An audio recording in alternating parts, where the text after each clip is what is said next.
Hello. Hi. Welcome back.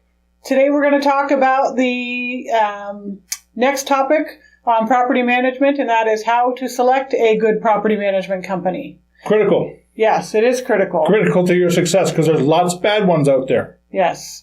So just in bullet points, a few of the topics we're going to talk about is communication being one, vacancies of your property being another, and accountability.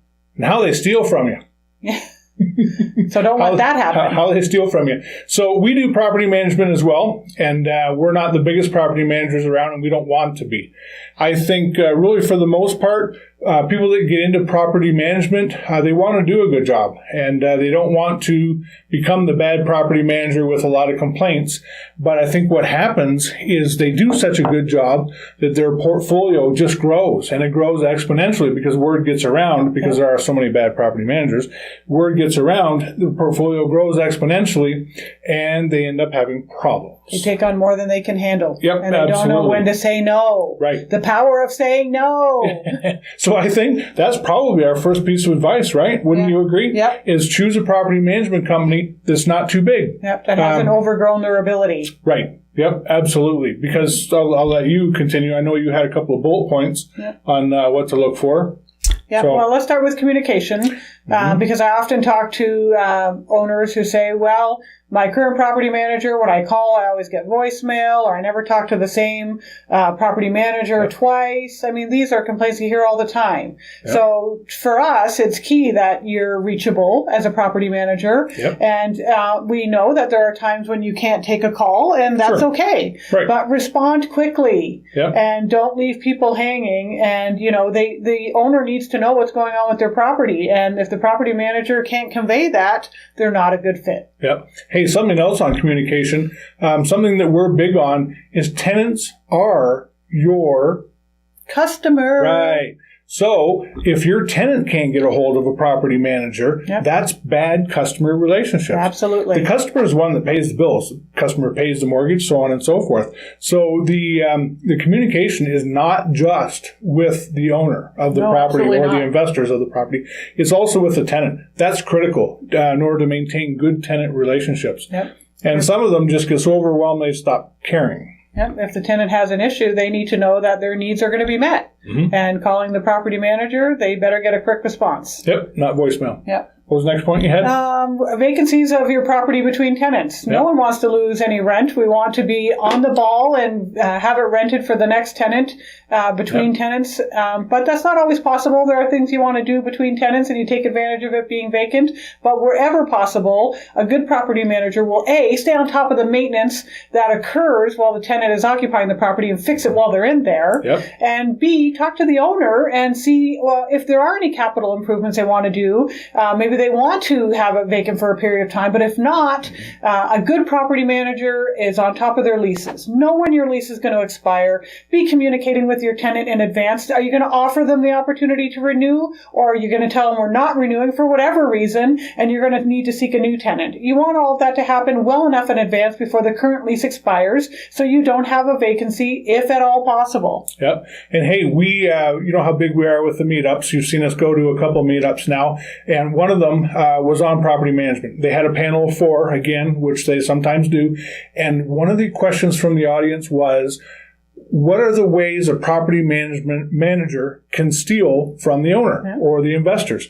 And they listed, well, don't take cash for rent and blah, blah, blah, blah, blah. The obvious. Right. And one of the things that didn't even come up, and I think is the biggest way that they can steal from you, is by not properly vetting the tenants. They just put a warm body in there because it's easy, and then if they have to release it 6, 7, 8 months down the road, that's extra revenue for them. I think that's the number one way that property managers, either accidentally or on purpose, can steal from an owner or investors. I agree. So properly vetting your tenants gives for longevity in the lease.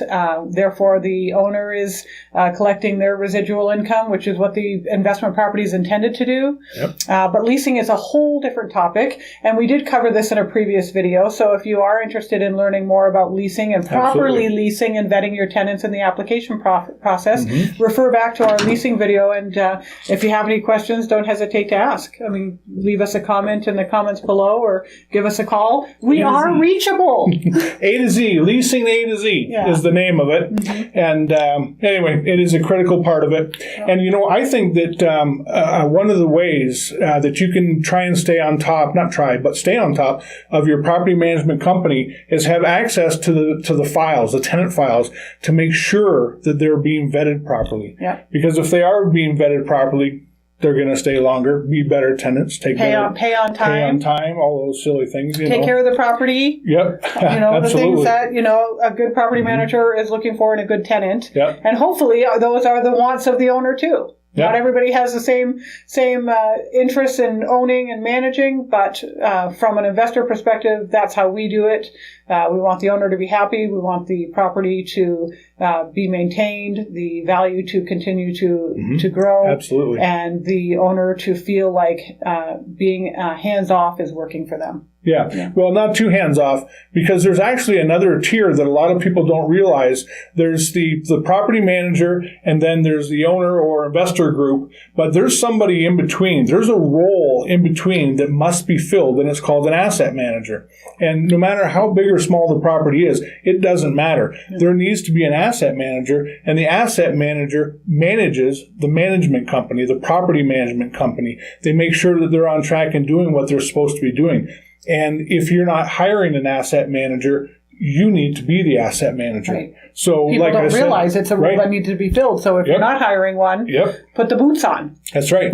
Yeah, put the boots on and step up to the plate. You've got to be the asset manager. You can't just be totally hands off. That's a recipe for disaster. True. But at the same time, you don't want to micromanage your property manager either. Yep. Right. You're hiring and paying them to do the job. Yeah. But staying in the loop is key and very fundamental as an asset manager if you're going to act as one. Yeah. No co-pilots. No. Really, that's what we're saying. Yeah. Don't be a co-pilot. Be an asset manager.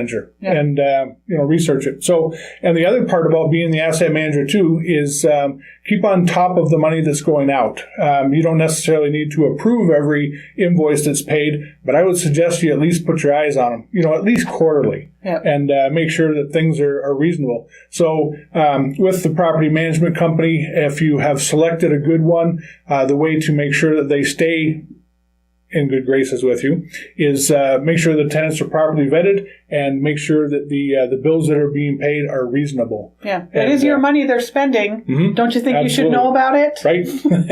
Absolutely. And from there it's just the day-to-day stuff, and don't co-pilot that. But that leads into my third point of accountability. Mm-hmm. Hold your property manager accountable, right from the accounting records, as we just discussed, looking at the bills, looking at your monthly statements when you get your disbursements, making sure that you're holding them accountable for the maintenance and the repairs and the upkeep. Phone calls. Monthly, quarterly at least. Well, whatever you agree on. Yep. I mean, whatever works for you, you and your property manager need to be in agreement, and they need to follow through. If they say they're going to do it, they need to do it. Yep. Do what you're going to say when you say you're going to do it. Yep, absolutely. Yeah. One of the things that I want to touch on real quick is, kind of the interviewing process, if you will, of hiring a project management company. Property manager. The project manager. No, property management company. Sorry about that.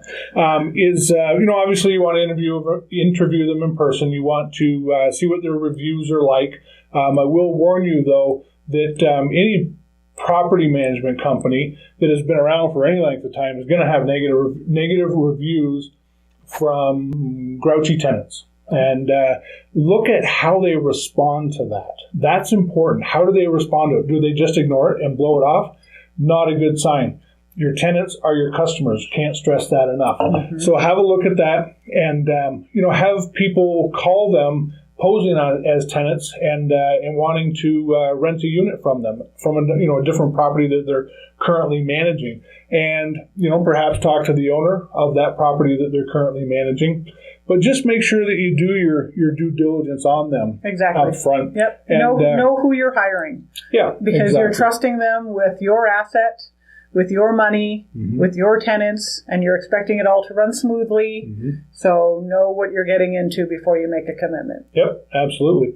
So to wrap it up. Yep. Those are the few bullet points we wanted to touch on. Different project or property managers and owners might have a different list. Saying it now. Yes, but there may be other categories on someone else's list. So if you have any comments, leave them in the comments below. If you have any questions, reach out to us. We're always willing to engage in conversation. Otherwise, don't forget to like and subscribe. I didn't forget this time. Yeah. Help out the little guy. You've probably heard about YouTube, how they have changed their monetization. And if you haven't, I won't go into it here, but have a look at it. And, they're kind of gearing who gets watched by how big they are, which, we're not the biggest. No. But we are good at what we do, and we want to share that with you. Yep, so if you like it, subscribe. We got lots of valuable information. Thanks, guys. See you later.